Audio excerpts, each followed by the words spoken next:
Hey guys, Grandmaster Cloak and Dagger main here. I'm calling myself a GM, even though I only got there at the end of Season 0. Look, solo queue is hard, okay? Anyways, I'm going to tell you everything I know about Cloak and Dagger's ultimate ability. This video will be information dense, because I'm dumping everything I've learned from main this character, and there is a surprising amount of nuance to this one ultimate. I'm not going to waste any more time. Let's get started with the basics, and then I'll dive into the advanced stuff later. As of Season 1, Cloak and Dagger's ult lets you perform 4 dashes, with a pause between each dash. Every dash will leave a large, hazy, purple trail behind that does 30 damage per second to enemies and heals 220 health per second for allies. Every dash lasts for 5 seconds before fading away, and this is an individual timer for each dash, but they fade away one after the other. The damage and healing also stacks, so you can get a maximum of 120 damage per second, as well as 880 health per second, which lets you survive everything in the game that isn't a straight up one-shot kill. This means you can survive something like an ulting Punisher blasting your face. Even a single stat is almost as much healing as what you get from Luna's ultimate, which just heals 250 health per second. That's only 30 more than one stack of this ult. So Cloak and Dagger's ult lets you get the highest healing per second in the game. Now, let's talk about what you actually use the ult for. It is great as area denial and area control. The trail you leave behind obviously cannot move, so it is very important that you ult in a good spot, such as on top of an objective. That way, you and your team can push up and take the space for free. The trails are pretty wide after all. Just like Luna or Mantis ult, you should use your ult to keep your team alive, and use it to push the enemy team back. You should assess how much space versus how much healing your team needs. If you're defending a point and the enemy is using powerful DPS ults, you may want to double or triple stack healing to stay alive. Whereas if you need to push into a point, then you will want to ult more towards the enemy's backline. It's the difference between holding your ground or creating space offensively. Of course, you are also CC immune during your ult, which means you can't get stunned or grabbed or anything else, which then means you can use your ult as a reaction to something like the Eye of Agamotto, if you are fast enough to react. I know the ult does damage, but it's so little and so easy to avoid that you really shouldn't expect to get any kills with it. But what you can do instead is stand in your ult, switch to Cloak, start harassing their backline while your ult lasts. This does make a lot of space, but you might not be able to kill anyone because you aren't a very high damage dealer. Still, at least by harassing the supports, you can take their attention away from their front line. One last thing, Cloak and Dagger's ult has the lowest energy requirement of all these support ults, which means you can get it back faster than other supports. Doesn't mean you should ult off cooldown every time, but it does mean you can ult before the enemy Luna has their ult, so use this information wisely. Now, let's talk about how you can die while using this ult, and what you can do to avoid it, since dying does make your trails disappear early. Because yes, this ult leaves you a lot more vulnerable than a Luna or Mantis ult in many cases. Let me show you why. First of all, you don't get any bonus health during or after your ult. Sure, you might heal fast, but if you get hit by a single instance or several instances of burst damage that are greater than or equal to 250 health, you will die regardless. This means you will die to Iron Man and Scarlet Witch ults. You will also die to Magneto's ult if it's charged. You will die to the Center of Namor's ult. Hawkeye can kill you with a single headshot. Punisher can kill you with a single headshot with a shotgun.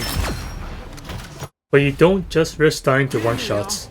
If you don't have enough stacks of healing, Moon Knight's ult will kill you, as well as some simple focus fire from the enemy team.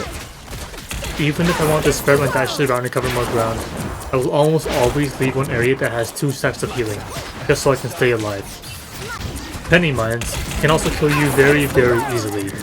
You should be terrified of ulting into Penny Webs, because you will usually die. I've died this way so many times. You do want to ult towards her webs usually, because she's holding space that you want to take over. But I'm telling you, it's too risky that you'll just die and waste your ult. Ideally, you would have someone else destroy the mine spawner first, but if you can't, there are 2 ways that I deal with this. The first one is obvious, just avoid the webs. The mines can hit you if you're even close to the edges, so steer clear. The second one is what I usually prefer. Basically, you switch to Cloak, use your Dark Teleportation to fly high into the air, and bring the ult towards her webs. The reason you do this is because when you're midair, the ult will automatically paint the ground directly beneath you. There's no downside to ulting in the air. You can also do this by getting onto high ground first, but you don't always have that available. You can't go too high up where it won't work, but generally if you just fly as high as you can using a shift and then ult, you'll be fine. If you're already in high ground and you're trying to ult towards low ground, you don't need to fly anyways. Another reason that this is important is because your ult has 0 vertical movement, but you are affected by gravity. This means you can't get blocked by a 2-inch tall ledge and waste your ult, or you can get walled off by groups, so it's easier to ult midair to avoid this happening. Your shift ability will always come off cooldown before your trail is expired, so you will still be able to escape if you need to. The downside, of course, is that this does require preparation. If you are ulting defensively to stay alive, you probably don't have time to put this up. It's more useful for proactive ults to make space. Also, you are not CC immune anymore after your ult ends, nor during your ult's startup animation. Remember the Ivag motto? If you have Mantis or Luna, you can use your ult at any time before you get stunned, and you will survive. But if you have Cloak and Dagger, and you use your ult too late, you can get stunned and waste all of your ult charge, so it's much more risky, if you have to time it right. And after the ult ends, you are just a normal Cloak and Dagger again, which means you are very vulnerable. You should be especially careful with enemies that can move you around, such as a Thor charge, a Bucky pull, or a Stu Storm pull, because they can take you outside of the ult and leave you defenseless in a very bad spot. So if the enemy team has someone like that, play it safe. You might not be allowed to DPS Cloak if it's too risky, so you can just use your ult, and then go back to your team's backline like a good little support. So that's how you can die during your ult. Now, let's talk about dying after your ult.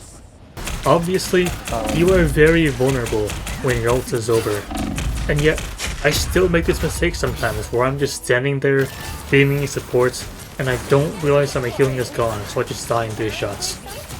5 seconds is deceptively short. Generally, you want to stand the place where you get your last dash, maximize the time you have, but even still, you should be either keeping it on a general timer, or, to be more consistent, just keep the ground in your peripheral vision. Once the purple trails start fading away, you need to escape fast. This can be tough because of how much visual clutter this game has, but it's your best way to maximize ult usage while still surviving. But you know what doesn't maximize ult usage? People dying next to your ult and then complaining about not getting healing. For example, watch this clip. You only think stop fucking trying to do damage. No, like I was literally right next to you and you were fighting off the group, bro. Keep going. I think it's partly a visibility problem. People usually associate the color purple with damage, not healing. If the game devs made the allied Cloak and Dagger look bright green, for example, it would be a lot more intuitive. Also, it's hard to distinguish between your trails and enemy Cloak and Dagger's trails, if you stack them together especially. An enemy's trails will be more red, but you don't always have time to make sure in the heat of the battle. So that's all I have for you. Cloak and Dagger's ult is a solid space creator, maybe not as versatile or powerful as Mantis or Luna's ults, but still very good in its own rights. You can use it to counter an enemy support ults, or shut down powerful DPS ults too. Teammates didn't ignore it all the time. Anyways, that's it for the video. Feel free to ask questions in the comments down below. Goodbye.